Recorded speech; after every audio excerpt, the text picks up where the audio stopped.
మనము ఇతరులకి ఆకలి పుట్టించే జీవితం జీవిస్తాం. కానీ మనమే మరి బూతులు మాట్లాడతా, మనమే ఇంకా మరి గొడవలు పెట్టుకుంటా ఈ విధంగా ఉంటే మరి మనం బయట వాళ్ళకి ఏం చేస్తాం? మనం ఈ స్వార్థం గురించి పెడుతున్నాం, మంచిదే, కానీ వాళ్ళు మనం బోధన చూడడం కానీ మన జీవితం చూస్తాం.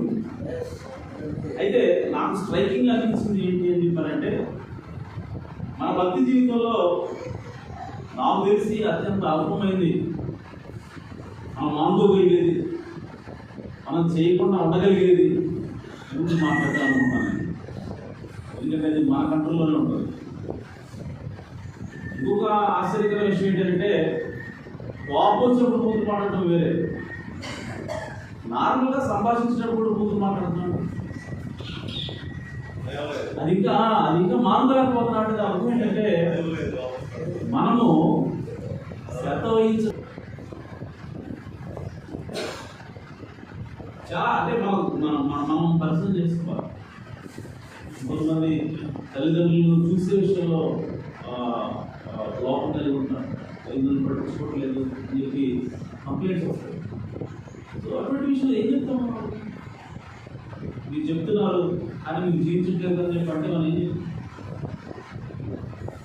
కాబట్టి ప్రతిదాన్ని కూడా మనం చూసుకోవాలి, ప్రతిదీ కూడా వాక్యం ప్రకారం మనం జీవించాలి. మనం బాధ్యత కలిగి ఉన్నప్పుడు మన దేవుని రాజ్యాన్ని మనము ప్రతి ఒక్కరు భాగంగా ఉంటాం. కేవలం బోధే కాదు, ఖచ్చితంగా వాక్యానుసారంగా జీవించే జీవితం కూడా ఉండాలి. ఓకే, మంచిది. మరి చదువుకున్న వాక్య భాగం నుంచి వివిధ సమయంలో వాక్యం వెళ్దాం. అంశం ఏంటి అంటే, ఐక్యత ద్వారా విశ్రాంతి. ఐక్యత ద్వారా విశ్రాంతి. పోయిన ఆదివారం మనం దేని గురించి మాట్లాడుకున్నాం అంటే, దేవుని యొక్క విశ్రాంతి గురించి మాట్లాడుతున్నాం. ఆమె సో దేవుడు విశ్రాంతి తీసుకోవాలని కోరుకుంటున్నాడు.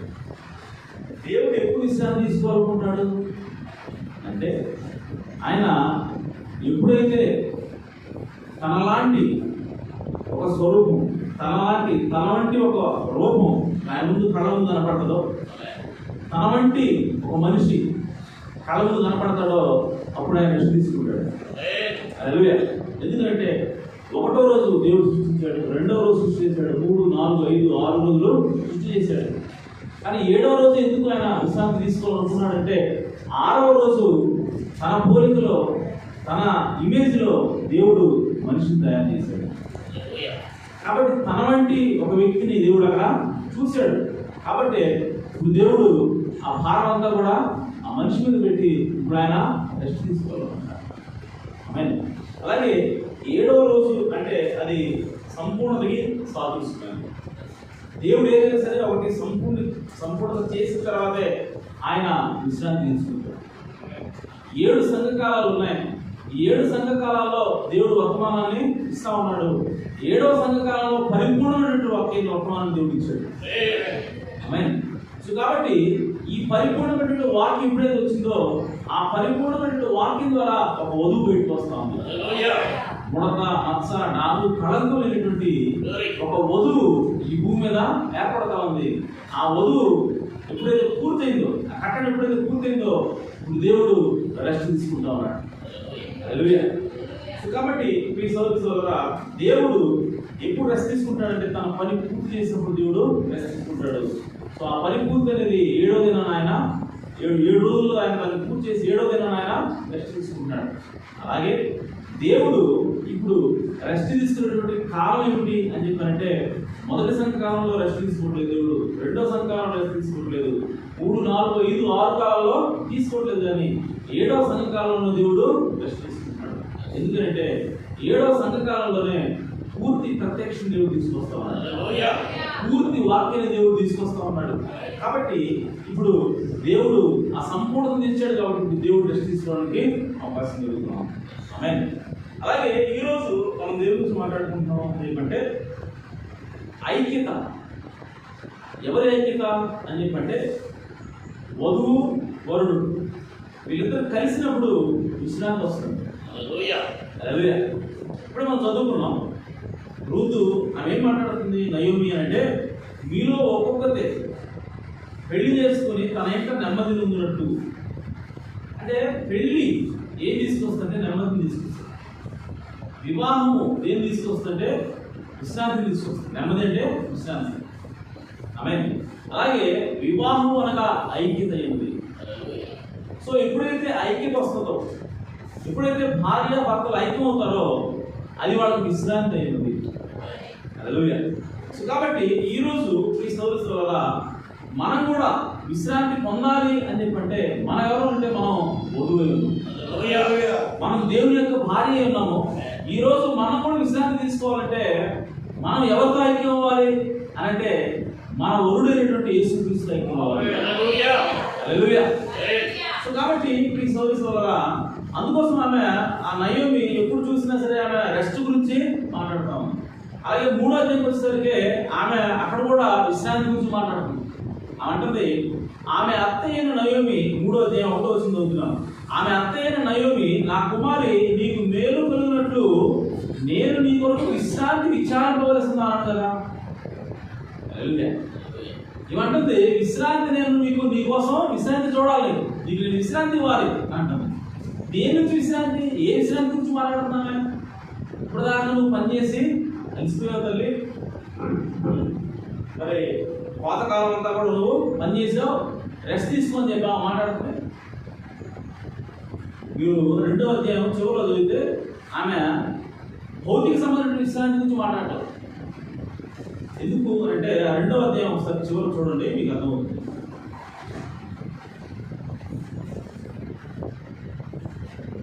2వ అధ్యాయము చివరిలో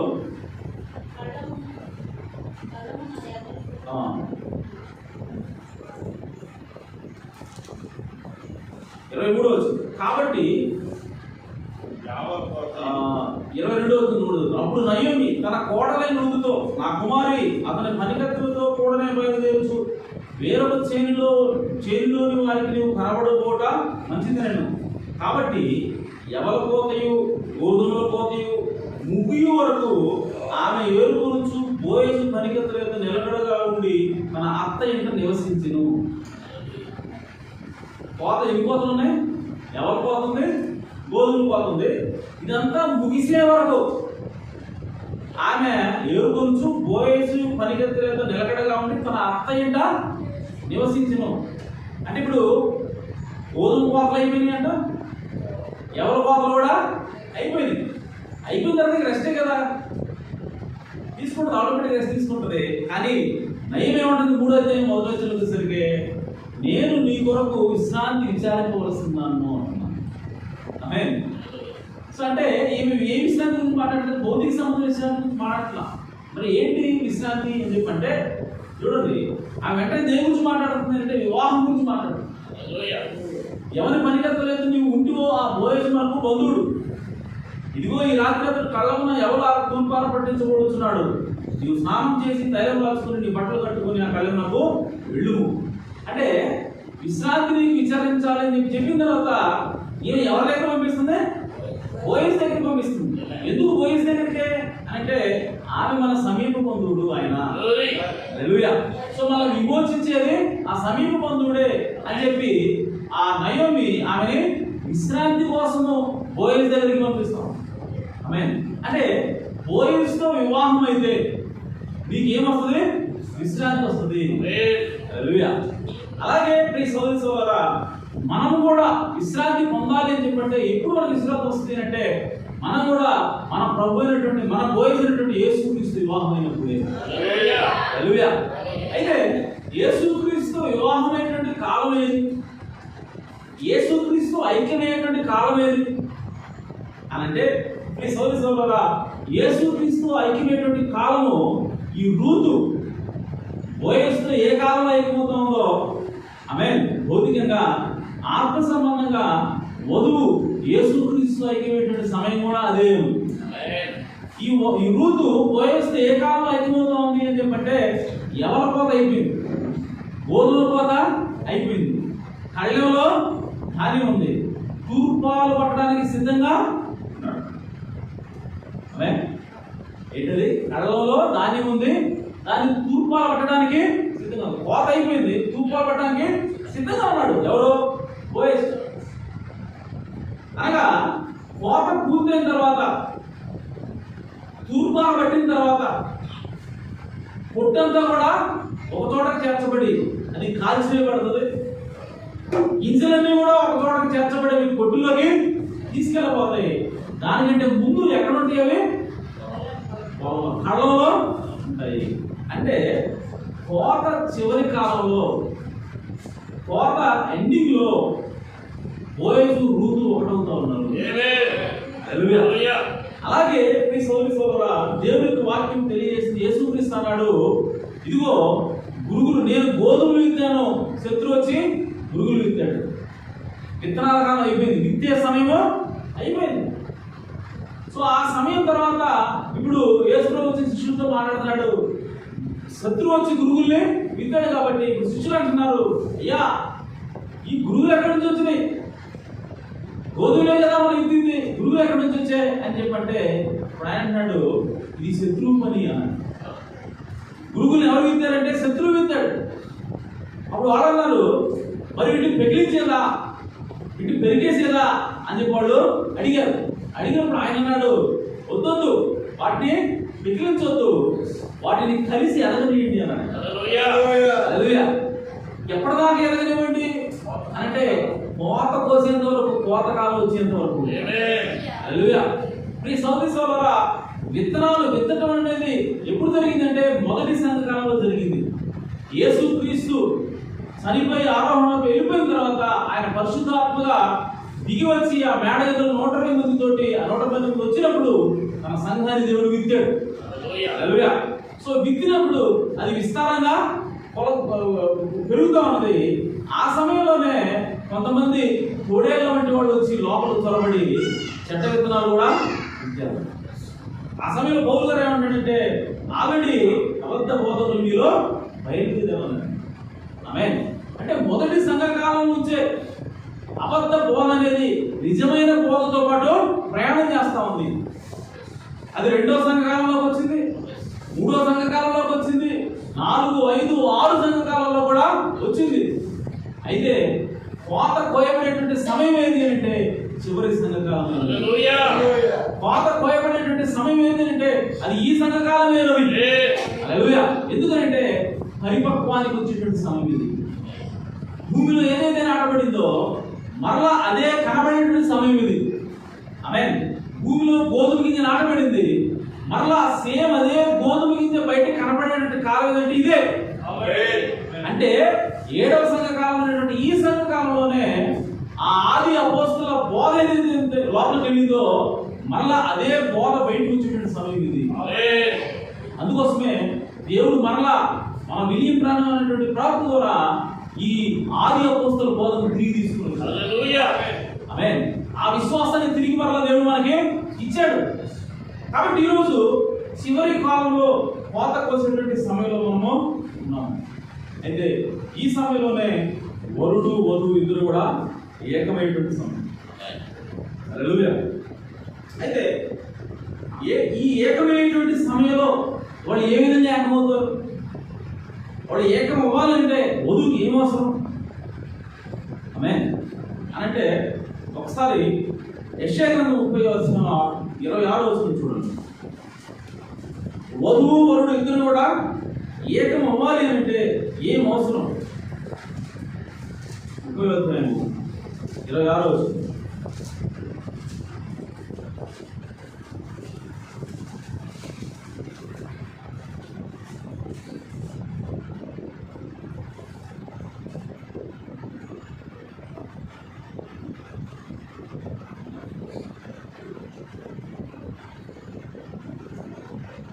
యెహోవా తన జనుల గాయము కట్టి వారి దెబ్బ బాగు చేయు దినమున చంద్రుని వెన్నెల సూర్యుని ప్రకాశం వలె ఉండును.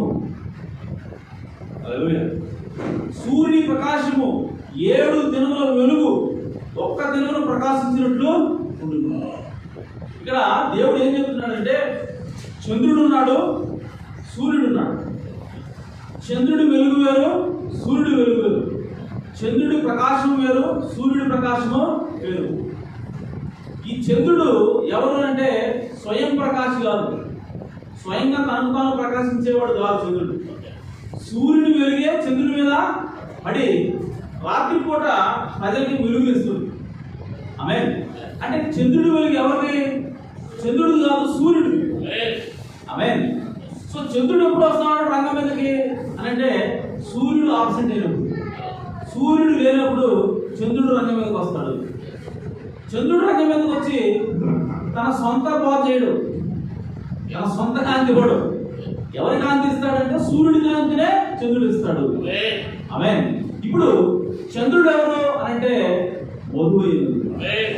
సూర్యుడు ఎవరు అని అంటే యేసుక్రీస్తు ఉన్నాడు. సూర్యుడు యేసుక్రీస్తు అయితే చంద్రుడు సంఘమైనది.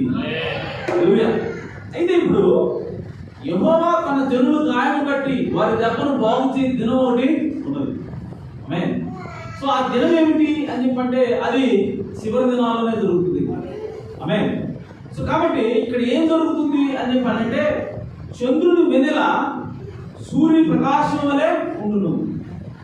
అంటే దేవుడు ఏం చెప్తున్నాడంటే చంద్రుడు సూర్యుడు వీళ్ళిద్దరు కూడా చూడటానికి ఒకేలా ఉంటారంట. చంద్రుడు చాలా తక్కువ ప్రకాశిస్తుంటాడు కానీ ఆ రోజు ఎలా ఉంటుందంట, సూర్యులాగే చంద్రుడు కూడా ఉంటాడు. సో సూర్యుడిని చంద్రుడిని రెండు చూస్తే మనం కన్ఫ్యూజ్ అవుతాం. చూస్తే సూర్యుడు ఎక్కడ ఉన్నాడు ఏంటి అనుకుంటాం, ఇటు చూస్తే సూర్యుడు కూడా ఉంటాడు. రెండు ఉన్నారు, సూర్యుడు చంద్రుడు ఇద్దరు ఉన్నారు, కానీ మనకి ఇద్దరు ఒకేలా కనపడతా ఉంటారు. హల్లెలూయా. కానీ పేర్లు మాత్రం వేరు, పేర్లు మాత్రం వేరు కానీ ప్రకాశం మాత్రమో ఒకటే. అంటే యేసుక్రీస్తు ఎలా ఉన్నాడో, యేసుక్రీస్తు ఏ వెలుగుతో ఉన్నాడో, యేసుక్రీస్తు ఏ ప్రేమతో ఉన్నాడో, యేసుక్రీస్తు ఏ గుణలక్షణాలతో ఉన్నాడో అదే గుణలక్షణాలతోటి వధువు కూడా ఉండేటువంటి సమయం ఒకటి ఉన్నది. హల్లెలూయా. అచ్చం చూస్తే వధువు చూస్తే ఎలా ఉంటుంది, యేసుని చూసినట్టే ఉంటుంది. చంద్రుడు చూస్తే ఎలా ఉంటుంది, సూర్యుడు చూసినట్టే ఉంటుంది ఆ రోజు. ఆమేన్. అలాగే సూర్యుడికి సమానమైన ప్రకాశము చంద్రుడికి ఉంటుంది. మరి సూర్యుడికి ఎంత ప్రకాశం ఉంటుందంట అంటే 7 దినాల కాంతి ఒక్కరోజు ఉంటుందంట సూర్యుడు. ఆ రోజు సూర్యుడు ఎక్కడ ఉంటాడంట, 7 దినాల కాంతి ఒక్క రోజులోనే ప్రకాశిస్తున్నట్టుగా అంత దగదగదగ మెరిసిపోతూ ఉంటాడు సూర్యుడు. ఇప్పుడు ఆ సూర్యుడికి సమానంగా ఉంటుందంట ఈ చంద్రుడు కూడా. హల్లెలూయా. అంటే ఇంకో రకంగా చెప్పాలంటే చంద్రుడి కాంతి కూడా ఎలా ఉంటుంది, ఇప్పుడు సూర్యుడు 7 దినాల సూర్యుడి కాంతి ఎలా ఉందో ఇప్పుడు చంద్రుడి కాంతి కూడా 7 దినాల సూర్యుడి కాంతి లాగే ఉంటుంది. హల్లెలూయా. సో కాబట్టి మీ సోదరులారా 7 దినాల కాంతి ఒకే రోజు ప్రకాశించేటువంటి ఆ దినం ఏంటి అని చెప్పంటే అది 7వ సంఘకాలం. హల్లెలూయా. సో 7 సంఘకాలాల ముద్రలు, 7 సంఘకాలాలైనటువంటి వాక్యము, 7 సంఘకాలంలో ఏదైతే మిస్ అయిపోయిందో అదంతటిని తీసుకొచ్చి 7 ముద్రల ద్వారా దేవుడు సంఘంలోకి కుమరిస్తా ఉన్నాడు. ఎప్పుడంటే 7వ సంఘకాలం ఆయన కుమరిస్తున్నాడు. కాబట్టి ఈ 7వ సంఘకాలంలోనే వధువుకి 7 రోజుల సూర్యకాంతి అంత ప్రకాశవంతమైనటువంటి ప్రకాశము వధువులో కనపడతా ఉంది. సో ఆ సమయంలో ఏమవుతా ఉంది అని చెప్పాలంటే సూర్యుడిలాగే చంద్రుడు కనపడతా ఉన్నాడు. చంద్రుడికి సూర్యుడికి తేడా తెలియటం లేదు. అలాగే 7వ సంఘకాలంలో వధువుకి యేసుక్రీస్తుకి మధ్య తేడా తెలియదు కదా. ఆమేన్. వీళ్ళిద్దరు ఒకేలాగా ఉంటారు, వీళ్ళిద్దరు ఒకే గుణలక్షణాలు కలిగి ఉంటారు, ఒకే రకమైన ప్రేమ, ఒకే రకమైన శక్తిని కలిగి ఉంటారు. దానికి కారణం ఏంటంటే సూర్యుడు చంద్రుడు, యేసుక్రీస్తు తన వధువు వీళ్ళిద్దరు కూడా ఏకమయ్యారు. హల్లెలూయా. సో ఎప్పుడు ఎందుకు చంద్రుడికి ఇంత కాంతి వస్తా ఉంది అంటే సూర్యుడితో సమానమైన కాంతి ఎప్పుడు వస్తానంటే వీళ్ళిద్దరు కూడా ఏకమైనప్పుడు. అలాగే ఈ వధువుకి యేసుక్రీస్తు యొక్క ఆ వాక్యం, యేసుక్రీస్తు ఉన్నటువంటి తేజస్సు, ఆ వెలుగు అంతా కూడా ఇప్పుడు వధువులోకి ఎలా వస్తుందంటే ఈ వరుడు యేసుక్రీస్తు వధువు ఇద్దరు కూడా ఏకమయ్యారు. హల్లెలూయా. సో ఆ ఏకమయ్యే సమయం ఏంటంటే అది ఈ సమయమైనది. హల్లెలూయా. కాబట్టి మీ సోదరులారా వాళ్ళిద్దరూ ఏకమయ్యారు కాబట్టి ఆ యెరూషలేము పై నుంచి దిగి వచ్చేటువంటి ఆ యెరూషలేము పట్టణంలో ఎంత మాత్రం కూడా చీకటి అనేది ఉండదు, ఎంత మాత్రం కూడా రాత్రి అనేది ఉండదు. ఎందుకంటే యాక్చువల్ రాత్రి ఎప్పుడు అంటాం మనం? తక్కువ కాంతున్నప్పుడు రాత్రి అంటాం. ఆమె పగలు సూర్యుడు ఉంటాడు కాబట్టి దాన్ని రాత్రి అనలేము. ఓకే, ఇది చివరిగా సరే ఏమవుతుందంటే పగలు సూర్యుడు ఉన్నాడు, రాత్రి కూడా సూర్యుడు ఉన్నాడు. ఎందుకని? సూర్యుడు చంద్రుడు ఏకమైపోయారు కదా. సూర్యుడికి ఎంత కాంతి ఉంది, చంద్రుడు కూడా అంతే కాంతి ఉంది. కాబట్టి పేరుకు చంద్రుడు ఉంటాడు, కానీ అక్కడ చీకటి ఉండదు, ఇక్కడ రాత్రి అనేది ఉండదు. అంటే అసలు రాత్రికి ఎంత మాత్రం లేనటువంటి రోజు ఏమిటంటే యేసుక్రీస్తు తన వధువు ఏకమైనటువంటి. అందుకోసమే ఆ పై నుంచి దిగి వచ్చేటువంటి యెరూషలేము పట్టణానికి ఇక సూర్యుడు చంద్రుడు అవసరం లేదు, గొర్రెపిల్ల కాంతి అక్కడ ప్రకాశిస్తూ ఉంటుంది. ఆమేన్. కాబట్టి ఈ సంవత్సరాల ఆ విధంగా ఏకమైనటువంటి సమయం ఏమిటి అంటే అది ఈ సమయమే. ఆమేన్. కాబట్టి 7 సంఘకాలాలు ఉన్నాయి, 7 ముద్రలు ఉన్నాయి. ఆ 7 ముద్రల ప్రత్యక్షత వస్తేనే యేసుక్రీస్తు నువ్వు ఐక్యమయ్యేది, యేసుక్రీస్తు నువ్వు అంటుకట్టబడేది. అంటే దాని అర్థం ఏంటంటే ఇంకో రకంగా చెప్పాలంటే మొదటి సంఘకాలం శిరస్సు పైన ఉంది, శరీరం భూమి మీద ఉంది. ఆమేన్. రెండవ సంఘకాలం శిరస్సు ఎక్కడ ఉంది, వధువు శరీరం భూమి మీద ఉంది. చదవాలా? 3 అంతే, 4 అంతే, 5, 6 అంతే. శరీరం ఒక చోట ఉంటే శిరస్సు ఒక చోట అని ఆ శిరస్సు ఈ శరీరం రెండు కలిసేటువంటి సమయం 7వ సంఘకాలం. హల్లెలూయా. ఈ వర్తమానం ఏమిటంటే ఈ 7 ముద్రల ప్రత్యక్షత ఏమిటి అంటే ఇది 7 రోజుల సూర్యకాంతి ఒక్కరోజే ప్రకాశించే సమయం. హల్లెలూయా. సో ఆ విధంగా ప్రకాశించినప్పుడు ఆ వర్తమానం నీకేం చేస్తా ఉందంటే యేసుక్రీస్తుని అంటుకుంటా ఉంది, యేసుక్రీస్తు నిన్ను సమానం చేస్తా ఉంది. యేసుక్రీస్తుల కనుక నిన్ను కూడా దేవుడు చేసేటువంటి వర్తమానం. మనం కూడా యేసుక్రీస్తుగా మారేటువంటి వర్తమానం అంటే 7వ సంఘకాల వర్తమానం. హల్లెలూయా. అందుకోసమే ఆ 63లో మేఘం వచ్చింది. ఆ మేఘంలో ఏం కనపడింది? యేసు ప్రభు శరీరం మొత్తం కనపడిందా? కేవలం శిరస్సు మాత్రమే. అంటే బాడీ ఎక్కడ ఉంది? భూమి మీద ఉంది. సో యేసుక్రీస్తు శరీరం సంఘము ఈ భూమి మీదే ఉన్నది. దాన్ని ఆయన అతికించుకోవడానికి సో ఆ శరీరము ఆ శిరస్సు అతుక్కునేటువంటి అతికించేటువంటి వర్తమానం ఏంటంటే 7 ముద్రల వర్తమానం. కాబట్టి ఈ సోదరులారా ఇవన్నీ తెలియక 7 ముద్రలు లేనిది, 7 సంఘకాలాలు లేనిది అని చెప్పి మిగిలినవాడు బయటవాడు మనకి అనొచ్చు. కానీ 7 ముద్రలు అవచ్చు, 7 సంఘకాలు అవ్వచ్చు, ఇవన్నీ బైబిల్కి పక్కకి సరిపోతా ఉన్నాయి. ఇది బైబిల్లో ఉన్నటువంటి వర్తమానమైనది, ఇది బైబిల్లో ఉన్నటువంటి మెసేజ్ అయినది. కాబట్టి ఈ సోదరులారా మనం ఎత్తబడాలి అంటే, మనం దేవుడితో అంటుకట్టబడాలి అంటే, మనం విశ్రాంతిలోకి వెళ్ళాలి అంటే మనకు ఖచ్చితంగా ఈ వర్తమానం అవసరం. హల్లెలూయా. సో 7 సంఘకాలాలు 7 ముద్రలు మనకు అర్థమైతేనే, మనం దాన్ని చదివితేనే, ఆ ప్రత్యక్షం మనకు వస్తేనే మనము యేసుక్రీస్తులాగా మారగలం. యేసుక్రీస్తుకి ఎంత ప్రత్యక్షత, ఎంత ప్రకాశమైతే ఉన్నదో, ఆయన సూర్యుడికి ఎంత ప్రకాశం ఉందో చంద్రుడు కూడా అంత ప్రకాశాన్ని తీసుకొచ్చే వర్తమానం ఏదైతే 7 ముద్రలు. కాబట్టి ఇది చాలా అవసరం. దాన్ని ఈ సంఘ శాఖలు బయట ఉన్నటువంటి జనాలు గుర్తించలేకపోతున్నారు. గుర్తించినటువంటి మనం అయితే సమస్య ఏంటంటే వర్తమానం చెప్పి చెప్పుకుంటూ వర్తమాన సంఘంలో భక్తి చేస్తూ ఇంకా ఈరోజు 7 ముద్రలు చదవకపోతే, 7 సంఘకాలు మనం ధ్యానం చేయకపోతే మన లోపలికి వచ్చిన వర్తమానం చెప్పుకున్న ఉపయోగం లేదు.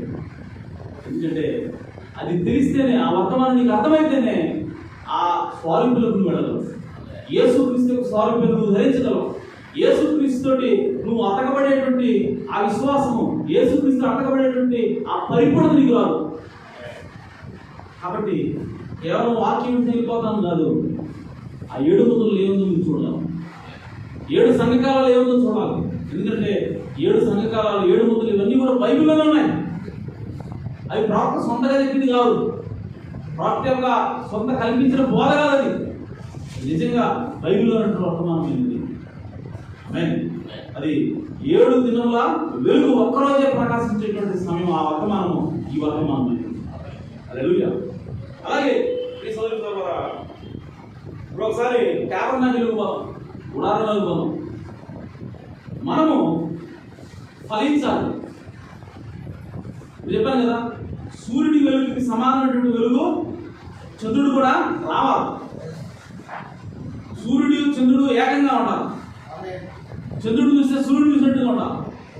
సూర్యుడు చూస్తే చంద్రుడు చూసినట్టుగా ఉండాలి. వీళ్ళిద్దరికి కన్ఫ్యూజ్ అయిపోవాలి కదా. ఆమె ఎందుకంటే బైబిల్లో రాయబడింది, నేను జ్ఞానమును నేను ఆది నుంచి ఉన్నాను అని ఒక స్త్రీ మాట్లాడుతుంది. కీర్తన గ్రంథంలో, సామెతల గ్రంథంలో, ఎగ్జాక్ట్ గుర్తులేదు. ఓకే, ఇప్పుడు యేసుక్రీస్తు వచ్చామంటే నేను జ్ఞానమును అని ఆది నుంచి ఉన్నాను అంటే అంటే వధువు వరుడు ఇద్దరు కూడా ఆది నుంచి ఉన్నారు. వీళ్ళిద్దరు కూడా సమానంగా ఉన్నారు. వీళ్ళిద్దరు కూడా ఏకమే ఉన్నారు. ఇద్దరు ఒకటే. పడిపోయాం, కూలగొట్టబడ్డాం, ఆయన దేవుడు మన తిరిగి లేస్తున్నాడు. ఎందుకనంటే ఆయనతో మనం సమానం చేయడానికి, ఆయనతో మళ్ళా తిరిగి అంటుకట్టుకోవడానికి, ఆయన తిరిగి మనం కలుపుకోవడం కోసము దేవుడు ఏంటంటే తనతో సమానమైనటువంటి పరిపూర్ణ దేవుడు మనకు ఇస్తా ఉన్నాడు. కాబట్టి ఆ పరిపూర్ణత మనకు రావాలి అని చెప్పంటే, యేసుక్రీస్తులాగా మనం జీవించాలి అని చెప్పంటే మనం ఏం చేయాలి అని అంటే, ఈ సోదరు వల్ల మనకు ఒకసారి ఆ గుడారం చూసి మనకు అర్థమవుతుంది. గుడారం లోపలికి వెళ్దాం. గుడారంలో మీరు గమనిస్తే ఆవరణం, పరిశుద్ధ స్థలం, అతి పరిశుద్ధ స్థలం ఉంది. అహరోను కర్ర ఆవరణలో తీసుకొస్తే ఫలించదు, పరిశుద్ధ స్థలంలో తీసుకొస్తున్నప్పుడు ఫలించదు. అది అతి పరిశుద్ధ స్థలంలోకి వెళ్ళినప్పుడే ఫలించింది. ఎందుకు అని అంటే అతి పరిశుద్ధ స్థలంలోనే దేవుని యొక్క సన్నిధి ఉన్నది. దేవుని యొక్క షకీనా మహిమ ఎక్కడ ఉన్నదంటే అతి పరిశుద్ధ స్థలంలో. సో ఈరోజు నీవు ఫలించాలన్నా, నీవు యేసుక్రీస్తు యొక్క జీవం కలిగి ఉండాలన్నా నువ్వు ఎక్కడికి వెళ్ళాలి అని చెప్పంటే అతి పరిశుద్ధ స్థలంలోకి వెళ్ళాలా. సో అతి పరిశుద్ధ స్థలంలో నీకు ఏమొస్తుందంటే అక్కడ విశ్రాంతి దొరుకుతుంది. అతి పరిశుద్ధ స్థలంలో నీకు ఏమంటుందంటే దేవునికి ఆత్మను పొందుకుంటావు. అతి పరిశుద్ధ స్థలంలో ఏమంటుంది, నీకు దేవునిలాగా ఉంటావు. హల్లెలూయా. అయితే ఇప్పుడు చూడండి, ఆ కర్రని ఎండిపోయింది. ఆ కర్రని ఆ అతి పరిశుద్ధ స్థలంలో తీసుకెళ్ళినప్పుడు అక్కడి నుంచి ఏమొచ్చాయంటే మొట్టమొదటి అది మొగ్గలేసిందంట, తర్వాత పూలు పూస్తుందంట, ఆ తర్వాత దానికి బాదంకాయలో కాసి. ఎన్ని కూడా ఎప్పుడు జరిగినాయి, ఎంతసేపు జరిగినాయి? ఒక్క రాత్రిలోనే. హల్లెలూయా. ఒక్క రాత్రిలోనే జరిగాయి. అయితే ఆ విధంగా జరగడానికి గల కారణం ఏంటి అని చెప్పంటే ఆ కొమ్మ, ఆ కర్ర ఏదో ఒక చెట్టు నుంచి వేరు చేయబడింది. వేరు చేయబడిన తర్వాత ఎండిపోయింది. ఎండిపోయిన దానిలో జీవాసం లేనే లేదు. ఇప్పుడు ఆ కర్ర ఫలించడానికి గల కారణం ఏంటి అని చెప్పంటే ఆ కర్ర తీసుకుపోయి ఏ చెట్టు నుంచి కొట్టారో ఆ చెట్టుని అంటున్నట్లా. అసలు ఎలాంటి అంటూ కట్టబడలేదు. కేవలం అంతకుముందు ఎట్లుందో ఇప్పుడు అయితే ఉంది. అంతకుముందు పడిపోయింది కింద, ఇప్పుడు కూడా పడిగా ఉంది. కానీ ఇప్పుడు ఎక్కడ పడింది? అది దేవుని సన్నిధిలో పడింది. హల్లెలూయా. సో దేవుని సన్నిధిలో ఎప్పుడైతే ఆ ఎండిపోయిన కర్ర పడిందో ఇప్పుడు ఆ దేవుని జీవం ఏం చేస్తా ఉంది అంటే ఆమేన్, ఆ కర్ర లోపలికి వెళ్ళి ఆ కర్రని ఇప్పుడు జీవింపజేస్తా ఉంది. ఆమేన్. అది ఆ కర్ర మళ్ళీ తిరిగి చెట్టు దగ్గర పోవాల్సిన అవసరం. హల్లెలూయా. అంటే ఈ ఎండిపోయినటువంటి కర్ర తిరిగి మరలా పుష్పించి, మొగ్గలేసి పుష్పించి, కాయలు కాసి ఫలిస్తా ఉంది. దీనికి కావాల్సినటువంటి జీవం ఎక్కడి నుంచి వస్తా ఉంది అంటే ఇది భౌతిక సంబంధమైనటువంటి జీవితం కాదు, ఇది ఆత్మ సంబంధమైన జీవంతో బతుకుతా ఉంది. హల్లెలూయా. అలాగే మీ సోదరులారా, మనం కూడా ప్రవక్త అంటాడు, ఈ లోకం నుంచి, అవిశ్వాసం నుంచి మనం మరకబడాలి, వేరు చేయబడాలి. వేరు చేయబడిన తర్వాత ఎక్కడికి రావాలంటే దేవుని సన్నిధిలోకి రావాలి. దేవుని సన్నిధిలోకి ఎప్పుడైతే వస్తావో, అవిశ్వాసం నుంచి వేరు చేయబడి, లోకం నుంచి వేరు చేయబడి, ఎప్పుడైతే దేవుని సన్నిధిలోకి వస్తావో అప్పుడు నీ లోపల దేవుని జీవం వస్తుంది. హల్లెలూయా. సో దేవుని జీవం నీ లోపలికి వచ్చినప్పుడు నీవు ఏదైతే నువ్వు అసలు ఏవైతే ఉన్నావో, నీ లోపల ఏ జీవం అయితే ఉన్నదో, నువ్వు దేవునికి ఏ జాతికి సంబంధించినావో ఆ జాతికి సంబంధించిన ఫలాలు ఫలిస్తావు. హల్లెలూయా. సో ఆ విధంగా ఫలాలు తీసుకొచ్చింది ఏంటంటే దేవుని జీవమైనది. దేవుని జీవం నీలోకి వస్తేనే తప్ప నీవు నేను ఫలించలేము. ఎందుకంటే మనం ఆల్రెడీ నరకబడి వేరు చేయబడి చనిపోయాము. హల్లెలూయా. అయితే ఈ సౌరసభగా క్వశ్చన్ ఏంటి అంటే, ఎందుకు బాదం చెట్టేది? ఎందుకు దేవుడు బాదం చెట్టునే అహరోను కర్రగా పెట్టాడు? ఎందుకు బాదం చెట్టు అక్కడ ఫలిస్తూ ఉంది? ఇంకా అనేక రకాలైనటువంటి కర్రలు కూడా ఉన్నాయి. సో అన్ని కర్రలు అక్కడ దేవుని సన్నిధిలో ఉన్నాయి, కానీ కేవలం అహరోను కర్ర మాత్రమే చిగురించింది, అది మాత్రం బాదంకాయలో. దానికి రెండు కారణాలు ఉన్నాయి. ఒకటి ఏంటంటే అహరోను కర్ర, అహరోను అనేటువంటి ప్రధాన యాజకుడి పేరును ధరిస్తాం. అహరోను కర్ర మీద అహరోను అనేటువంటి ప్రధాన యాజకుడి పేరుని భరిస్తూ ఉంది కాబట్టి ఇప్పుడు ఆ ప్రధాన యాజకుడి పేరును భరించే కర్ర మాత్రమే భరించింది.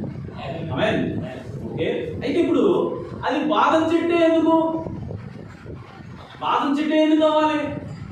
మామిడి చెట్టు అవ్వచ్చు కదా, జామ చెట్టు అవ్వచ్చు కదా, ఎందుకు బాదం చెట్టే అని చెప్పానంటే, శ్రీ సౌరసభరా ఒకసారి మనము వెనక్కి వెళ్దాం. మీకు ఇంకోటి చూపిస్తాను.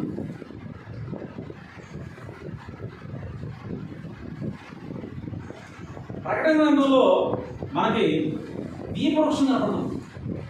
ఓకే. ఇప్పుడు దీపవృక్షము ఏమిటి అని చెప్పంటే, దీపవృక్షం అనగా సంఘమైనది. దీపవృక్షం అంటే సంఘమైనది. ఒక్కొక్క కొమ్మ ఒక్కొక్క సంఘకరం అనేది సాధిస్తుంది. సో మొత్తానికి దీపవృక్షం అంటే సంఘం. ఆ దీపవృక్షం మీద ఉన్నటువంటి ఆ వెలుగు ఏమిటి అని చెప్పంటే, ఆ కాలానికి పంపబడినటువంటి ప్రవక్త ఉన్నాడు. అలాగే ఇంకో చోట బైబిల్లో రాయబడింది, ఒక గొర్రె పిల్ల ఉంది. ఆ గొర్రె పిల్లకి 7 కొమ్ములు ఉన్నాయి. 7 కొమ్ములకి 7 పళ్ళు ఉన్నాయంట. ఏమన్నాయి? పళ్ళు. ఓకే. ఎక్కడుంది?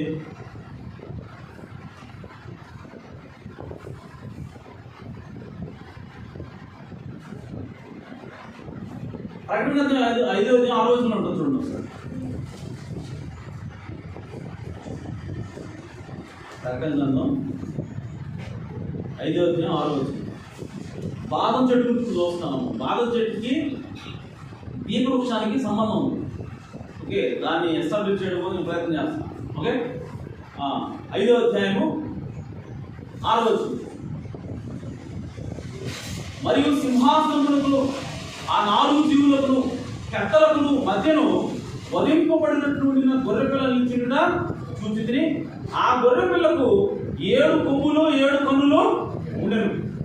చూడండి, గొర్రె పిల్ల ఉంది, దానికి 7 కొమ్ములు ఉన్నాయి. 7 కొమ్ములకి 7 కళ్ళు ఉన్నాయి. ఇప్పుడు ఆ కళ్ళు ఏంటో దేవుడు చెప్తాడు. ఆ కన్నులు భూమి అంతటికి పంపబడిన దేవుని 7 ఆత్మలు. హల్లెలూయా.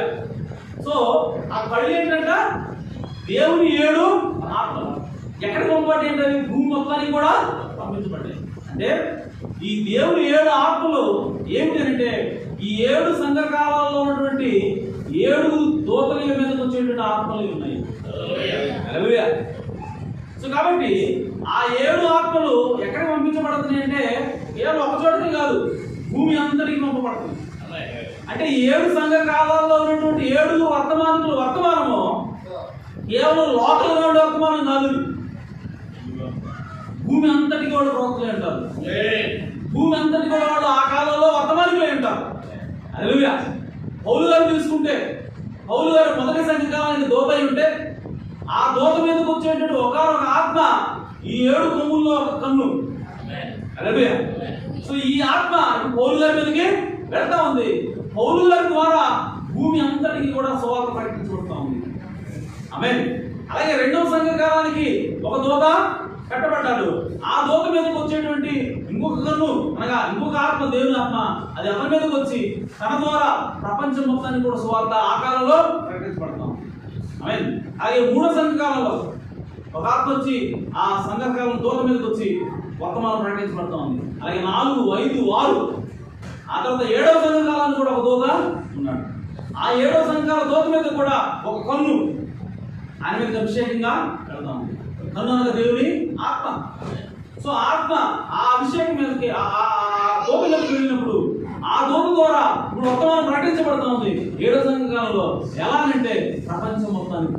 హల్లెలూయా. సో కాబట్టి 7వ సంఘకాల దూత ఎవరైతే ఉన్నారో ఈ 7వ సంఘకాల దూత ప్రకటించేటువంటి వర్తమానము ఇది కేవలం జెఫర్సన్ సంఘానికి మాత్రం చెందింది కాదు. ఇది కేవలం అమెరికాకి మాత్రమే సంబంధించిన వర్తమానం కాదు. ఇది భూమి అంతటికి పంపబడిన వర్తమానమైంది. ఇది కేవలం ఒక కల్లోలకు మాత్రం పంపబడిన వర్తమానం కాదు. ఇది భూమి అంతటికి పంపబడినటువంటి వర్తమానమైనది. ఇది ఈరోజు 7వ సంఘకాల వర్తమానమైనది. కాబట్టి ఈరోజు ఆ వర్తమానంతో మాకు పని లేదు. అక్కడెక్కడ అమెరికాలో పుట్టిన మాకేంటి పని అని చెప్పి అడిగితే నువ్వు కనుక యేసు దగ్గర చెబితే అప్పుడు ఈయన వెంటనే ఈ వర్తమానం ఈ వాక్యం చూపిస్తాడు. ఏమంటాడు? మరి ప్రకటనలో 5 అధ్యాయంలో 6 రోజులు రాపించాను కదా, ఏమని రాపించావయ్యా? 7 గొర్రెపిల్ల ఉంది, గొర్రెపిల్లకి 7 కొమ్ములు ఉన్నాయి, ఆ కొమ్ములలో కళ్ళు ఉన్నాయి. ఆ కళ్ళు ఏమిటి అని చెప్పి రాపించానుగా. ఏమి రాపించా? భూమి మీదకి పంపబడిపోయావు దేవుని 7 ఆత్మలు.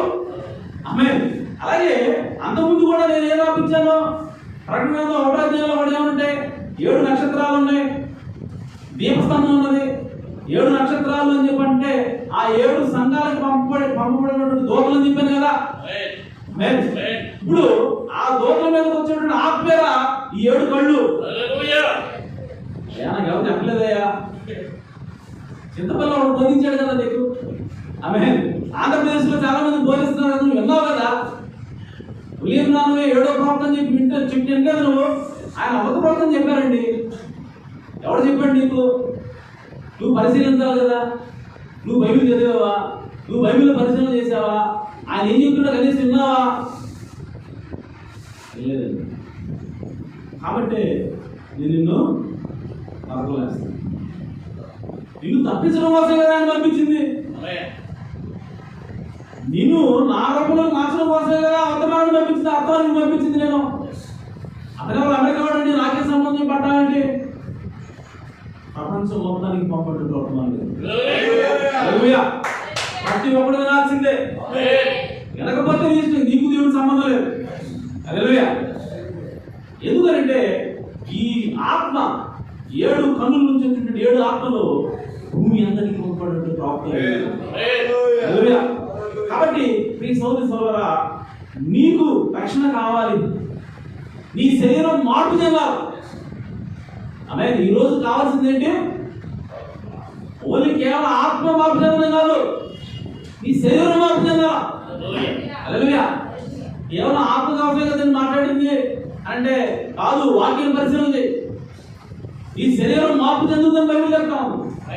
రెప్పపాటు నీ శరీరం మార్పు చెందాలి అంటే దానికి సంబంధించినటువంటి ఈ వర్తమానం అవసరం లేదు. హల్లెలూయా. ఈ సూర్యుడితో సమానమైనటువంటి తేజస్సు కలిగినటువంటి 7 రోజుల కాంతికి సమానమైనటువంటి చంద్రుడు కనబడినటువంటి రోజు ఇది. హల్లెలూయా.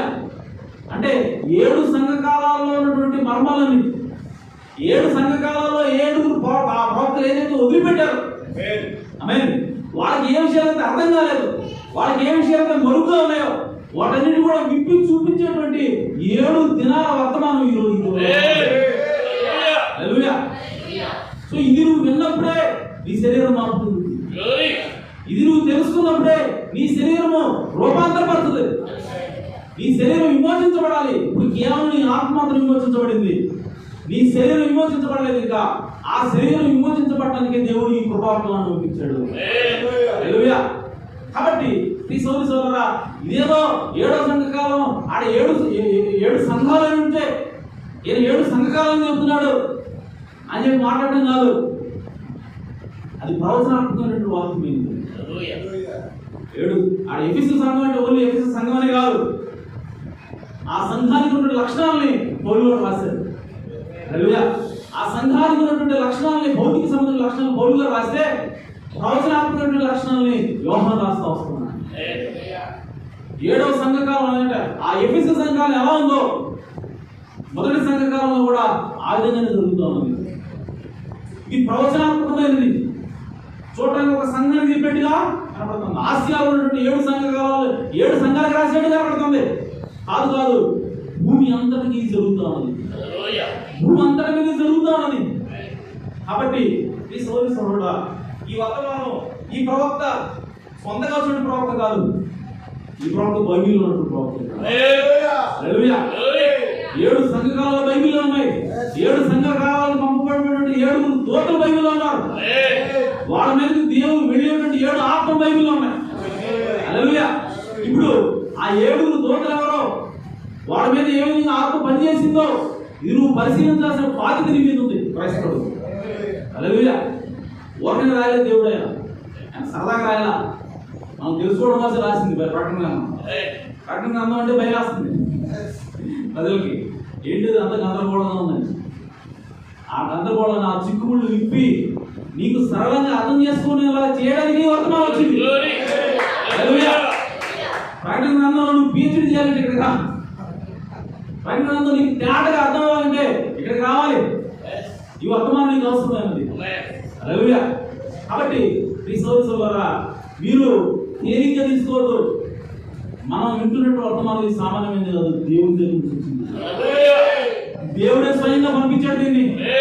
కాబట్టి ఎవరు కూడా అనాలోచితంగా ఉండదు, సీరియస్గా తీసుకోవాలి. హల్లెలూయా. కాబట్టి ఈ 7 సంఘాలు, 7 దీపస్తంభాలు ఏమిటి అనేది సంఘమైనది. ఆ దీపాలు ఏంటంటే అది దేవుని యొక్క ఆ సంఘాలకు పంపబడేటువంటి దేవుని ఆత్మలు, దేవుని యొక్క దూతలు ఉన్నారు. ఆమేన్. అలాగే ప్రకటనలో రాయబడి ఉంటుంది ఇంకొక చోట, అదేమిటంటే దేవుని సింహాసనం ఉన్నది. దేవుని సింహాసనంలో నుంచి 7 దేవుని సింహాసనం ముందు 7 దీపస్తంభాలు ఉన్నాయండి. అక్కడ కూడా 7 దీపాలు ఉన్నాయండి. ఆమేన్. So which are 7 spirits of God రాసింది. దేవుని సింహం అంటే భూమి మీద ఒక దీపవృక్షం ఉంది. ఈ దీపవృక్షం మీద దీపాలు ఉన్నాయి. ఈ దీపాలు ఏంటి? ఈ దీపవృక్షం ఏంటంటే 7 సంఘకాలాలు అంటే సంఘము. దీపం ఏంటి అంటే ఆయా సంఘకాలాలకి పంపబడేటువంటి దూతలు ఉన్నారు. ఆమేన్. ఇప్పుడు పరలోకంలో కూడా సింహాసనంతో 7 దీపాలు ఉన్నాయి. ఇప్పుడు దేవుడు అదే మాట చెప్తుంది 4వ అధ్యాయం 5వ వచనం ఉంటుంది. అక్కడ ఆ దీపాలు ఏంటి, పరలోకంలో దీపాలు ఏంటి అని చెప్పంటే 7 ఆ దీపాలు ఇవన్నీ కూడా 7 ఆత్మలు, దేవుని 7 ఆత్మలు అయిపోయాయి. ఆమేన్. సో ఈ దేవుని 7 ఆత్మలు ఈ దీపాల మీదకి వస్తుంది. హల్లెలూయా. ఈ దీపస్తంభం మీద ఉన్నటువంటి దీపం మీదకి దేవుని 7 ఆత్మ పరలోకం ఉంటాయి. హల్లెలూయా. క్లియర్ కనపడుతుంది ఇక్కడ. దేవుని ఆత్మలు పైనుంచి వస్తున్నాయి. ఎక్కడికి వస్తున్నాయి అంటే ఈ దీపస్తంభం దీపం మీదకి వస్తున్నాయి. ఆ దీపం ఎవరు అంటే వర్తమానికుడు. ఆమేన్. ఆ దీపస్తంభం ఏమిటి? అది ఆ సంఘకాలమైనది. ఆమేన్. సో ఈ సంఘకాలానికి వర్తమానము ఎవరి ద్వారా వస్తుంది అంటే దేవుని యొక్క ఆత్మ నుంచి. ఇప్పుడు ఆ దూత దగ్గరకు వచ్చి ఆ దూతలోంచి ఇప్పుడు వర్తమానం సంఘకాలం చెప్తాం. ఆమేన్. సో క్లియర్ కనపడుతుంది. ఇది విలియం బ్రానమ్ గారు లేదా ఇంకెవరో కల్పించింది కాదు, బైబిల్లో ఉన్నదే. హల్లెలూయా. కాబట్టి ఈ సోదరులారా, ఈ క్యాండిల్ స్టిక్ ఏమిటంటే అది సంఘమైనది. ఆమేన్. అలాగే ఆ క్యాండిల్ స్టిక్ పైన ఉన్నటువంటి దీపం కూడా అది ఆ దూత అన్నాడు, ఆ సంఘకాలను పంపేటువంటి దూత. ఇప్పుడు ఇంకొక విషయం ఏంటి అంటే గమనించాల్సుకున్నాము. ఈ దీపవృక్షము, ఈ దీపము, దాని మీద ఉండేటువంటి దీపం, ఈ రెండు కూడా ఒకటే. ఈ రెండు కూడా భాగమే. ఈ దీపవృక్షంలో ఈ దీపం భాగమైనది. హల్లెలూయా. అంటే ఆ సంఘకాలంలో ఉండేటువంటి ఆ విశ్వాసుల్లో, ఆమేన్, ఇప్పుడు ఆ సంఘకాలానికి వచ్చేటువంటి వర్తమానికుడు కూడా భాగమే. హల్లెలూయా. వేరు కాదు. ఓకే. సో ఆ దీపస్తంభం సంఘం అనుకుంటే ఇప్పుడు ఆ సంఘానికి వర్తమానం తీసుకొచ్చి వర్తమానికుడు కూడా ఆ సంఘంలో భాగమే ఉన్నాడు. హల్లెలూయా. అయితే ఇప్పుడు నేను ఎందుకు దీని గురించి మాట్లాడుతున్నాను అని చెప్పంటే, ఇప్పుడు బాదం చెట్టు, బాదం కొమ్మ దేవుని సంధిలోకి వెళ్ళింది, బాదం కాయలో కూర్చుంది. అసలు అది బాదం చెట్టు మనకు తెలియదు. అప్పుడు అంతకుముందు ఏ కర్ర ఉన్నది తెలియదు. యేసు పోయిన తర్వాత బాదం కాయలు కాసినాయి కాబట్టి బాదం కర్ర చదువుతున్నాం, లేకపోతే మనకు తెలియదు ఏ కర్ర. ఓకే, ఇప్పుడు ఆ బాదం కర్ర ఎందుకు పోతా ఉంది, అక్కడ బాదం కర్ర ఎందుకు పుష్పించింది కాయలు కాసింది అని చెప్పానంటే, ఇప్పుడు ఆవరణం పరిశుద్ధ స్థలం, అతి పరిశుద్ధ స్థలం. ఇప్పుడు ఈ కర్ర ఎక్కడ ఉంది అంటే అతి పరిశుద్ధ స్థలంలో ఉంది.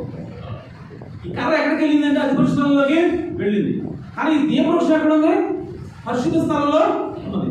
ఈ పరిశుద్ధ స్థలంలో ఉన్న దీపవృక్షం మీద నుంచే ఆ కాంతి అనేది వెళ్తా ఉంది. ఓకే, ఇప్పుడు ఈ దీపవృక్షం ఎలా తయారు చేసారో చూద్దాం. దీపవృక్షం ఉంది కదా, దీపవృక్షాన్ని ఎలా తయారు చేసారో చూద్దాం సార్. నిర్గమకాండం 25వ అధ్యాయం.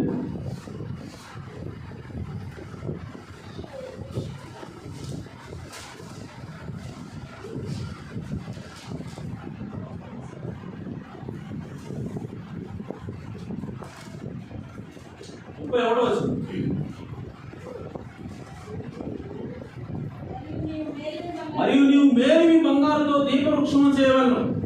ఓకే, ఏం తయారు చేస్తారు ఇక్కడ, దీపవృక్షాన్ని. ఓకే, లక్ష్మిగా ఈ దీపవృక్షమును చేయవలను, దాని ప్రకాండమును దాని శాఖలను లక్ష్మిగా చేయవలను, దాని కలశములు దాని మొగ్గలు దాని పువ్వులు ఏమన్నా ఇక్కడ చూడండి. దానికి కలశం ఉంది, మొగ్గలు ఉన్నాయి, పువ్వులు ఉన్నాయి. మొగ్గ మనకు అర్థమవుతుంది, పువ్వు మనకు అర్థమవుతుంది. కలశము అంటే ఏంటి అంటే అది కాయ. కలశం అంటే ఏంటి, కాయ. ఓకే, ఇప్పుడు కాయ ఉంది, మొగ్గ ఉంది, పుష్పం ఉంది. ఓకే, ఈ ఎక్కడ నుంచి చేస్తున్నాయి కాదు ఏంటి, ఏం కాయలు, ఏం పుష్పాలు, ఏం మొక్కలు, ఏం చెట్టు. Okay right. దీపవృక్షము యొక్క ఒక ప్రక్క నుండి 3 కొమ్మలు, దీపవృక్షం యొక్క రెండో ప్రక్క నుండి 3 కొమ్మలు, అనగా దాని ప్రక్క నుండి 6 కొమ్మలు నిగుడవలను.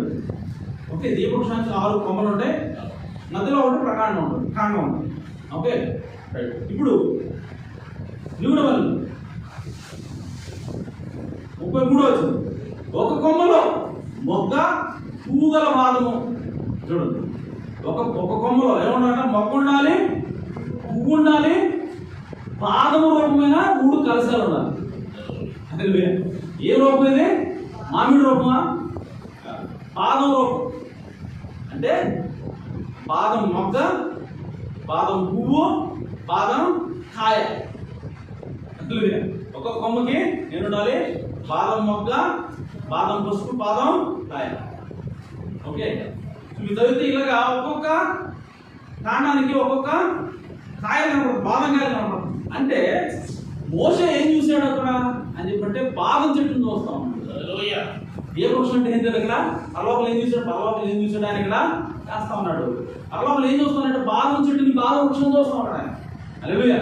అంటే పరలోకంలో బాదం చెట్టు ఉన్నది, అందుకోసమే దాన్ని తీసుకొచ్చి ఎక్కడ పెట్టాడు, పరిశుద్ధ స్థలంలో బాదం చెట్టు పెట్టాడు. ఈ బాదం చెట్టు ఎక్కడ ఉంది, ఎవరు అని అంటే బాదం చెట్టు సంఘమై ఉన్నది. ఈ బాదం చెట్టు ఫలాలనే ఫలించి ఉన్నది. ఓకే, అలాగే ఈ బాదం చెట్టులో ప్రథమ ఫలం ఎవరు, బాదం చెట్టు అంటే ఏంటి, సంఘం. దీపవృక్షం అంటే ఏంటి, సంఘం. ఈ సంఘంలో ప్రథమ ఫలం ఎవరు, ఆ కాలానికి పంపబడినటువంటి దూత ఉన్నది. గమనించండి, ఏ సంఘకాలం అయితే ఉందో ఆ సంఘకాలానికి ఒక దూతను దేవుడు పంపించినప్పుడు ఆ దూత ఎవరంటే ఆ సంఘకాలంలో ప్రథమ ఫలమై ఉన్నాడు. ఆ సంఘకాలంలో వర్తమానాన్ని ఇచ్చి ఆయనే ఆ సంఘకాలంలో మొట్టమొదటిగా ఫలింపించేటటువంటి ఒక పండులాగా ఉన్నాడు ఆయన. సో ఆ పండుని దేవుడు దేంతో పోలుస్తున్నాడంటే బాదం పండుతో పోలుస్తున్నాడు, బాదం వృక్షంతో దాన్ని దేవుడు పోలుస్తూ ఉన్నాడు. కాబట్టి ఇప్పుడు ఆ కొమ్మని తీసుకుపోయి అది లోపల పెట్టినప్పుడు ఇప్పుడు అది బాదకాయలో కాసింది. ఇప్పుడు ఆ కొమ్మ ఎవరు అని చెప్పానంటే ఈ సంఘం అనేటువంటి దానిలో అది కూడా భాగమైనది. ఈ పరిశుద్ధ స్థలంలో ఉన్నటువంటి ఆ సంఘంలో ఇప్పుడు ఆ కొమ్మ కూడా భాగమైనది. అందుకోసం యేసు అంటాడు, నేను ద్రాక్షవల్లిని, మీరు కొమ్మలు. హల్లెలూయా. సో కాబట్టి యేసుక్రీస్తు శరీరం అనేటువంటి సంఘంలో ఆమేన్ మనందరూ ఎవరంటే కొమ్మలమై ఉన్నాం. హల్లెలూయా. మనకి జీవాన్ని ఇచ్చేది ఎవరంటే యేసుక్రీస్తు. ఆమేన్. సో కాబట్టి మనం కొమ్మలమయ్యాము కాబట్టి ఇప్పుడు ఆ కొమ్మను తీసుకుపోయి ఈ పరిశుద్ధ స్థలంలో ఉన్నటువంటి ఆ భారం చుట్టూ కొమ్మలను తీసుకుని పోయి ఇప్పుడు పరిశుద్ధ స్థలంలో పెడితే ఇప్పుడు ఆ పరిశుద్ధ స్థలంలో ఏం రావాలి అని అంటే ఈ పరిశుద్ధ స్థలంలో ఉన్నటువంటి ఆ భారం చెట్టు ఏదైతే కాయలు కాసిందో అది ఏ విధంగా పుష్పించిందో అది ఏ విధంగా ఫలించిందో అలాంటి ఫలాలనే ఇప్పుడు ఆ కొమ్మ కూడా ఇవ్వాలి. హల్లెలూయా.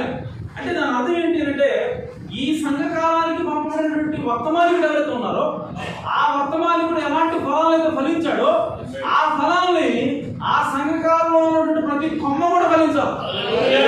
హల్లెలూయా. కాబట్టి ఇప్పుడు ఆ సంఘకాల వర్తమానికుడు ఏం చెప్తా ఉన్నాడు, ఏం చేస్తా ఉన్నాడు తన బోధ ద్వారా, తన జీవితం ద్వారా అంటే ఈ కాలానికి ఎలాంటి ఫలం రావాలో, ఈ కాలానికి ఎలాంటి జీవితం ఉండాలో ఆ జీవితాన్ని ఒక మార్పు చేసి వెళ్తాడు ఆయన. ఇంతవరకు మీరు మొదటి సంఘకాలంలో పౌలు గారు ఇదిగో మీరు ఇంతవరకు రావాలి, మీరు నాకులాగా మీరు కూడా జీవించాలా. సో మొదటి ఫలంగా నేను ఇక్కడ అలవాటించబడతా ఉన్నాను. ఆమేన్. సో మొదటి పని ఎప్పుడైతే వస్తుందో వాడు ఏం చేస్తారు, ఇశ్రాయేలుని తీసుకొచ్చి దేవుని సన్నిధిలో అల్లాడిస్తారు. అలాగే ఆ పొలం మీద కూడా దాన్ని అల్లాడిస్తారు. అంటే దాని అర్థం ఏంటంటే ఈ మొదటి పన పరిపక్వానికి వచ్చింది, ఈ మొదటి పన ఫుల్ మెచ్యూరిటీకి వచ్చింది. కాబట్టి మిగిలిన పంట అంతా కూడా ఎవరి స్వరూపంలోకి రావాలి, ఈ మొదటి పనిలాగా రావాలి. హల్లెలూయా. అలాగే మొదటి సంఘకాలంలో పౌలు గారు వచ్చాడు. పౌలు గారు ఆ సంఘకాల వర్తమానికుడు అన్నాడు. ఆయన తన జీవితం ద్వారా తన వాక్యాన్ని బోధించాడు, ఆ వాక్యం ప్రకారంగా జీవించాడు. తద్వారా తన జీవితంలో ఫలాలు వచ్చాయి. హల్లెలూయా.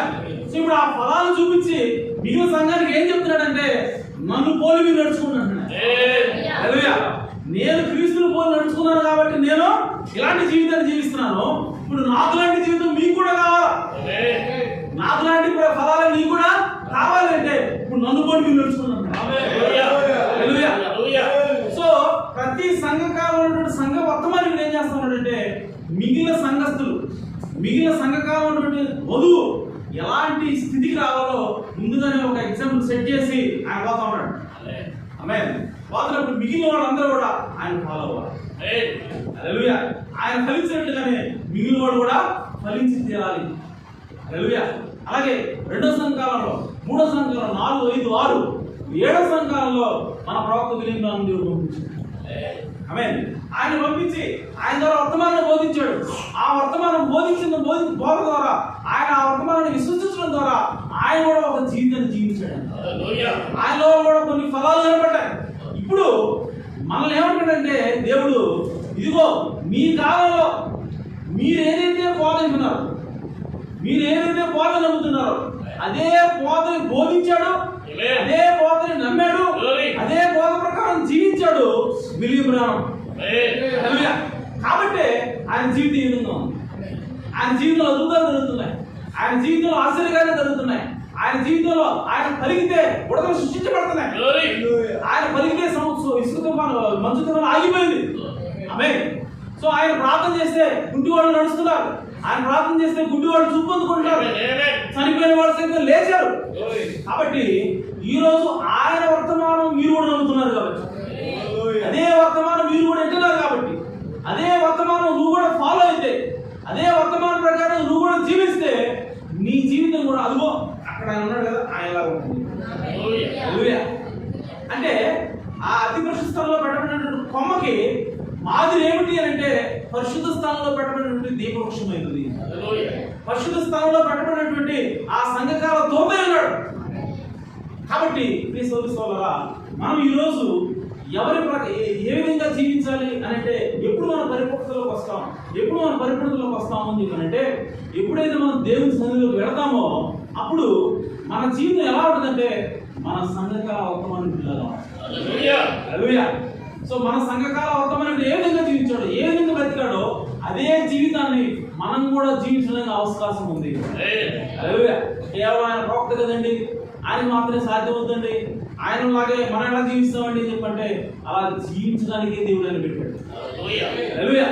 దేవుడు ఏమంటాడంటే విలియం బ్రానమ్ కూడా నీకు లాంటి మనిషే, విలియం బ్రానమ్ స్పెషల్ గా సృష్టించబడాల, నీకు లాంటి ఆయన కూడా. కానీ ఎప్పుడైతే ఆయన నా సన్నిధిలోకి వచ్చాడు, ఎప్పుడైతే నా మాటకు పూర్తిగా లోబడ్డాడో, ఎప్పుడైతే నా వాక్యాన్ని స్వీకరించాడో, ఈ గడియ వర్తమానాన్ని ఆయన ఎప్పుడైతే స్వీకరించాడో, దాని ప్రకారం దాన్ని నమ్మాడో, దాన్ని బోధించాడో, ఇప్పుడు విలియం బ్రానన్ జీవితం ఈ విధంగా ఉన్నది. కాబట్టి ఈరోజు నీవు కూడా ఆయనలాగా జీవించే అవకాశం ఉన్నది. కాబట్టి క్రీస్తు సోదరులారా, మనము ఆ విధంగా యేసుక్రీస్తు యొక్క ఆత్మను పొందుకున్నప్పుడు మనము క్రీస్తులాగా జీవిస్తాం. క్రీస్తుకి సమానమైనటువంటి జీవితాన్ని మనం జీవిస్తాం. క్రీస్తుకి సమానమైనటువంటి పరిపక్వత, క్రీస్తుకి సమానమైనటువంటి వెలుగుని, ప్రకాశాన్ని తీసుకొచ్చేటువంటి వర్తమానం ఏదైనా ఉంది అంటే అది వర్తమానం. హల్లెలూయా. కాబట్టి ఈరోజు మనము దేవునితో ఏకం కావాలి అంటే 7 రోజుల ప్రకాశానికి సమానమైనటువంటి ఆ వెలుగునిచ్చేటువంటి ఈ వర్తమానం మనం స్వీకరించాలి. ఆ వర్తమానం ప్రకారం మనం నడవాలి. ఆ వర్తమానం మనం నమ్మినప్పుడు మనము ఎలా ఉంటామంటే యేసుక్రీస్తులాగా ఉంటాం. యేసుక్రీస్తుని పోలిన జీవితం మనకు ఉంటుంది. ఎందుకంటే మన ప్రవక్త కూడా అన్నాడు, పౌలు గారు ఏమిటైతే చెప్పాడో ఈ కాల ప్రవక్త కూడా అదే మాట చెప్తున్నాడు. ఆయన ఏమన్నాడంటే, నేను క్రీస్తుని పోలి నడుచుకున్న ప్రకారము మీరు కూడా నన్ను పోలి. అంటే ప్రవక్త ఏమంటాడంటే, నేను జీవించే జీవితము ఎవరిని పోలి నడుస్తున్నాను? క్రీస్తుని పోలి నడుస్తున్నాను. అంటే నేను జీవించే జీవితం క్రీస్తుని అనుసరించి ఉన్నది. క్రీస్తు ఎలా ఉన్నాడో నా జీవితం కూడా అలాగే ఉన్నది. క్రీస్తులో ఏ ఫలాలు అవుతున్నాయి ఇప్పుడు నాలో కూడా అవే ఫలాలు ఉన్నాయి. ఇప్పుడు మీరు కూడా ఫలించే సమయం వచ్చింది. మీరు కూడా ఫలించడానికి అవకాశం ఉంది. మీరు అనుకుంటున్నారు విలియం బ్రానన్ దేవుని చేత ఎన్నుకున్నటువంటి ప్రవక్త, ఆయన మహాప్రవక్త, ఆయనగా మనం ఎలా జీవిస్తాం? కాదు, ఆయన కూడా మనలాంటి మనిషి. ఆయనలాగే జీవించడం కోసమే ఆయన దేవుడు పెట్టాడు. హల్లెలూయా. కాబట్టి ఈ రోజు మన ప్రవక్తలాగా మనం జీవించాలంటే మనం ఎక్కడికి వెళ్ళాలంటే ఈ వర్తమానాన్ని స్వీకరించి, ఈ వర్తమానాన్ని నమ్మి, ఈ వర్తమానంతో మనం దేవుని సన్నిధిలోకి వెళ్ళాలి. హల్లెలూయా. అప్పుడు విలియం బ్రానన్ లాగా మనం జీవిస్తాం. విలియం బ్రానన్ ఎవరిలాగా జీవిస్తారంటే యేసుక్రీస్తులాగా జీవిస్తాం. అంటే మనం ఎవరిలాగా జీవిస్తున్నప్పుడు యేసుక్రీస్తులాగా జీవిస్తాం. సో మనం యేసుక్రీస్తు సమానంగా చేసేది ఏమిటంటే ఈ గడియ వర్తమానం. కాబట్టి ఇది చిన్న వర్తమానమో కాదు, ఇది ఆషామాషి వర్తమానం కాదు, ఇది బైబిల్లోంచి వర్తమానం. ఇది దేవుడి చేత పంపేటువంటి వర్తమానమైనది. ఇది మనల్ని క్రీస్తు స్వార్థులకు మార్చే వర్తమానమైనది. కాబట్టి దాని ప్రకారం జీవిద్దాం, దాన్ని మనం స్వీకరిద్దాం, దాని ప్రకారం నడుద్దాం. మరి దేవుడితో సమానమైనటువంటి స్వరూపాన్ని, వెలుగు మనం కలిగిస్తాం. దేవుడితో ఐక్యం అవుదాం. ఆ విధంగా మనం విశ్రాంతిలోకి ప్రవేశిస్తాం. దేవుడి మాట దీవించుకున్నాక దేవుడి మన సమృద్ధిగా ఆస్వాదించుకుంటాం.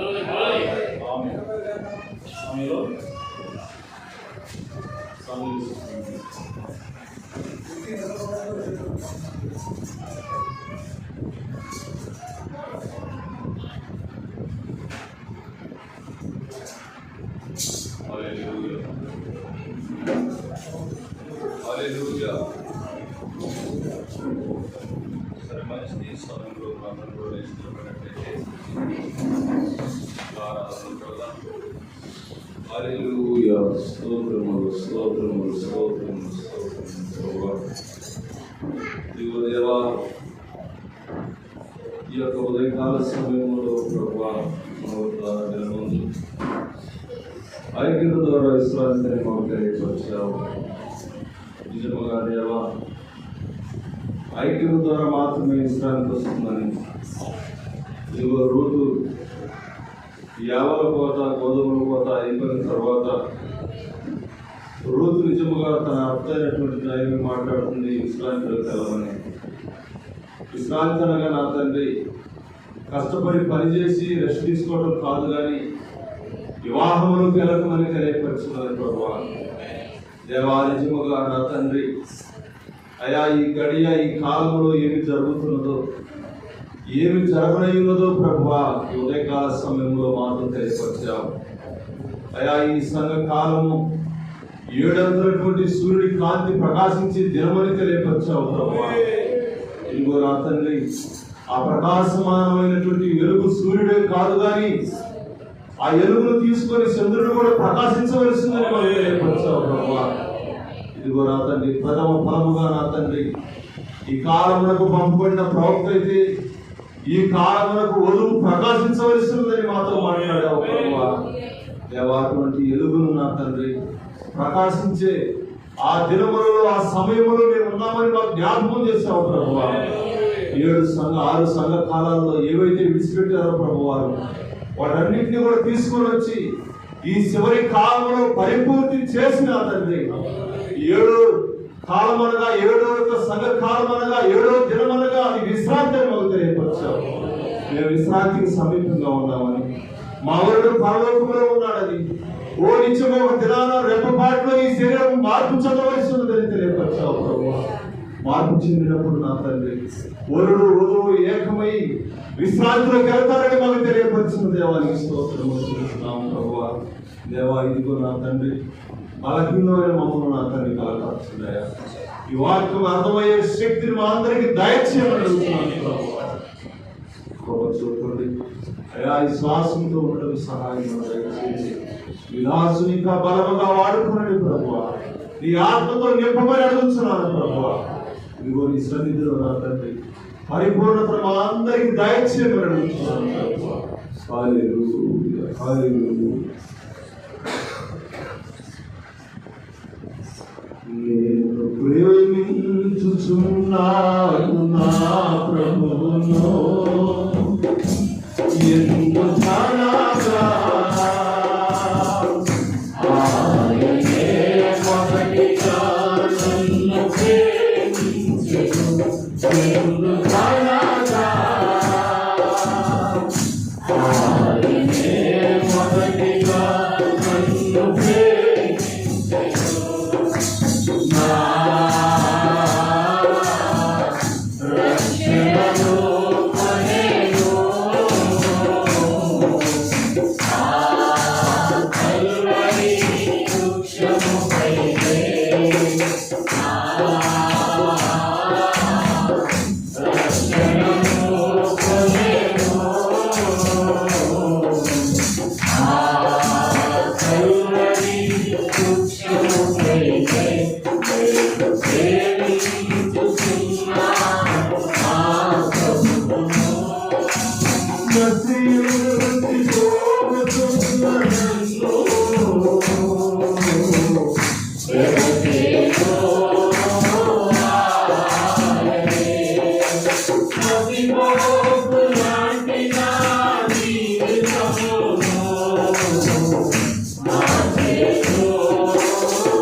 ఐక్యత ద్వారా విశ్రాంతి, వివాహం ద్వారా విశ్రాంతి నిజంగా యేసుక్రీస్తు మాకు వివాహమైనప్పుడు, యేసుక్రీస్తు మేము అంటు కట్టబడినప్పుడే, ఐక్యమైనప్పుడే మాకు విశ్రాంతిని మాతో మాట్లాడుతున్నాం. ఇదిగో నాయన, మేము ఏకం అవ్వాలి అంటే ప్రభా మేము అతి పరిశుద్ధ స్థలంలోకి వెళ్ళవలసి ఉంది ప్రభా. అయా తండ్రి ఎప్పుడైతే మేము అతి కొంచెం స్థలంలోకి వెళతామో నాయన, ఇదిగో ప్రభువా మాకు నా తండ్రి 7 దినాల కాంతి ప్రభువా, అయా తండ్రి ఒక్క దినాన్ని ప్రభువా అది మాకు ఇచ్చిస్తారు తండ్రి. ద్వారా మీతో నాయన మమ్మల్ని ఏకం చేసుకునేటువంటి దేవుడు విన్నావు ప్రభువా. ఇదిగో నాయన ఈ గడియ వర్తమానం అందుకొరకు నువ్వు పంపించినావు ప్రభువా. అయా తండ్రి క్రీస్తుకు సమానమైనటువంటి అయా తండ్రి ప్రభావమును నాయన, క్రీస్తుకు సమానమైనటువంటి గుణములు ప్రభువా అయా ఈనాడు అయా తండ్రి వధువుకు నువ్వు దయచేస్తున్న దేవా మీకు స్తోత్రం.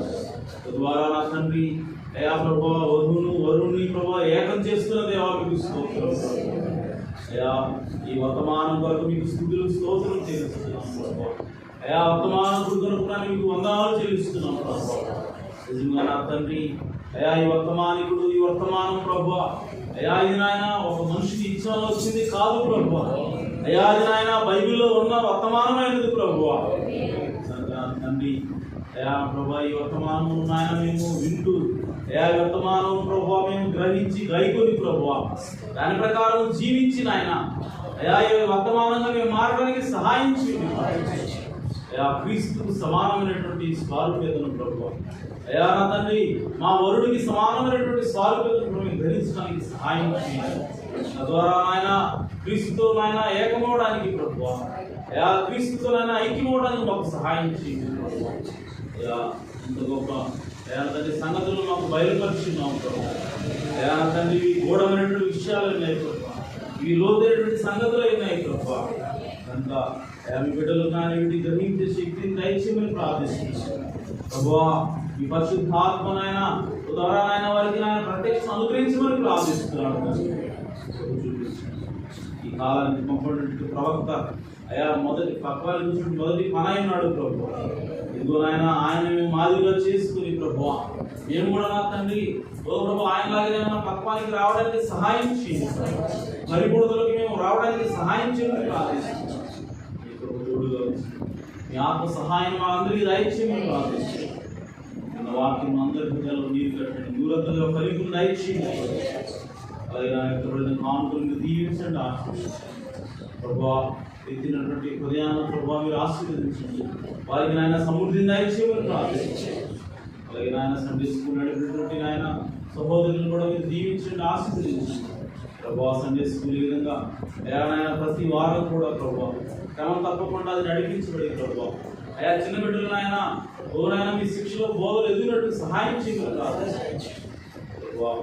అయా తండ్రి చిన్న బిడ్డలు నాయన అయా వాక్యములను వేరుపడడానికి, వాక్యం ఎదగడానికి ప్రభువా. అయా నా తండ్రి చిన్నతనం నుండి భక్తులు పెరగడానికి ప్రభువా ఈ సండే స్కూల్ తోడ్పడులు కాదు ప్రభువా. ఆ విధంగా నా తండ్రి సండే స్కూల్ దీవించండి, ఆశీర్వదించండి. తద్వారా నాయన మా బిడ్డలను అయా నా తండ్రి మీ వాక్యం ద్వారా పోషించమని ప్రార్థిస్తున్నాను. అయా ఈ సన్నిధిలో ఏ విధంగా కూర్చోవాలి, ఈ సన్నిధిలో ఆయన ఏ విధంగా ప్రభువా వాక్యం వినాలో ఇవన్నీ కూడా ప్రభువా సండే స్కూల్ ద్వారా నేర్చుకున్నట్టుగా జ్ఞానం దయచేయమని సహాయించున్నాను. ఈ సమయంలో ప్రభువా మనందరినీ కూడా మీ చేతికి సమర్పించుకుంటూ ఆ ప్రభువును రక్షకుడైన యేసుక్రీస్తు నామములో ప్రార్థన వేడుకుంటున్నాను. ప్రభు యేసుక్రీస్తు వారి కృపా సమాధానం సకల పరిస్థితులకు కూడిన మనందరికీ సదాకాలం తోడుగా అనుకుంటున్నారు. ఈరోజు సాయంత్రం విశ్వాస గుడి ఉంటుంది, అది ఎక్కడ నేను తెలియజేస్తాను వాట్సాప్ ద్వారా. ఇంకో విషయం ఏంటంటే మనకి సంఘానికి వాట్సాప్ ఛానల్ ఉంది, వాట్సాప్ గ్రూప్ ఉంది. ఎంతమంది తెలుసు ఆ విషయం? మీకు ఏదైనా ఇన్ఫర్మేషన్ పాస్ చేయాలంటే వాట్సాప్లో పెడుతున్నాం. ఓకే, మన వాట్సాప్ గ్రూప్ పేరు చింతపల్లి సంఘం చర్చ్ అట్ చింతపల్లి అని ఉంటుంది. ఓకే, సో అది చూడండి, అది చూసి దాని లోపల మెసేజ్లన్నీ కూడా గ్రహించండి. చాలామంది చూడట్లేదు కాబట్టి మిగిలినన్నీ వాట్సాప్ సెట్ చేస్తున్నాయి కానీ స్టిచ్ మాత్రం ఓపెన్ చేయండి. ఓకే, ఆ విషయాన్ని గమనించండి.